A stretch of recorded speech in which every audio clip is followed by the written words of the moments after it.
The question of when it is ethical to kill is perhaps the most heavy and haunting inquiry a human being can undertake. In a perfect world, the answer would be never, but we do not live in a perfect world.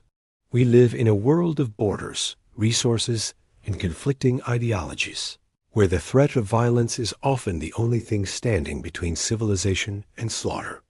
This is where just war theory begins.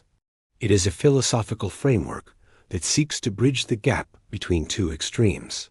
Pacifism, which argues that all war is inherently evil and must be avoided at any cost, and realism, which argues that morality has no place in the theater of war and that only power and national interest matter. Just war theory, or jus ad bellum, provides the criteria for when a nation is morally justified in moving from a state of peace to a state of conflict. The origins of this thought date back to St. Augustine and Thomas Aquinas, who grappled with the paradox of how a person of faith could participate in the bloodbath of the battlefield. The first and most essential pillar is just cause. To go to war, there must be a grave wrong being committed. You cannot go to war for glory, for land, or for gold. In the modern era, just cause is almost exclusively defined as self-defense or the defense of another against unprovoked aggression.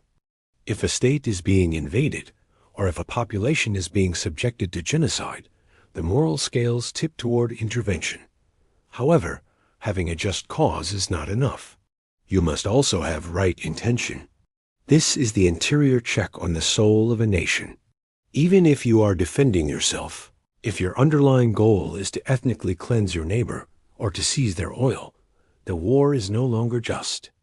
The intention must be to restore a just peace, not to satisfy a grudge or expand an empire. This leads to the third criterion: proper authority.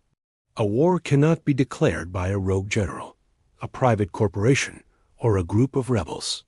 It must be initiated by the legitimate representative of a sovereign people.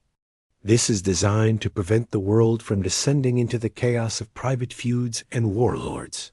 In the 21st century, this often involves the complex bureaucracy of the United Nations or international treaties, asking the question, who truly has the right to send someone else's son to die? The fourth pillar is last resort. This is the requirement that a nation must exhaust every possible nonviolent alternative before a single shot is fired. Diplomacy, economic sanctions, and international pressure must all be tried and failed. You do not choose war because it is the easiest path.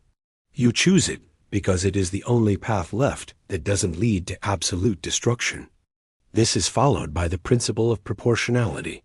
The good you hope to achieve by going to war must outweigh the inevitable evil that war will bring. If the result of a just war is the total annihilation of a continent or the collapse of the global ecosystem, the cost is too high.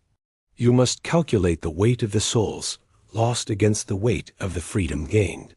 Finally, there must be a reasonable prospect of success. It is considered unethical to lead a people into a hopeless slaughter, even if the cause is righteous.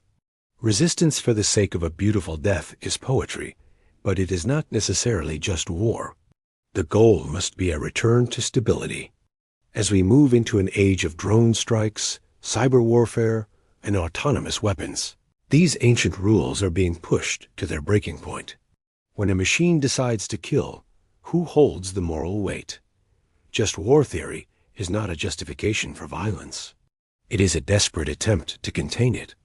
It is the realization that while peace is the ultimate goal, sometimes the only way to protect the innocent is to stand at the gates with a sword. It asks us to look into the abyss and remain human. It demands that even in our most violent moments, we do not abandon the blueprint of our morality. To exit the cave of blind hatred, we must understand the heavy burden of the warrior who hopes he never has to fight.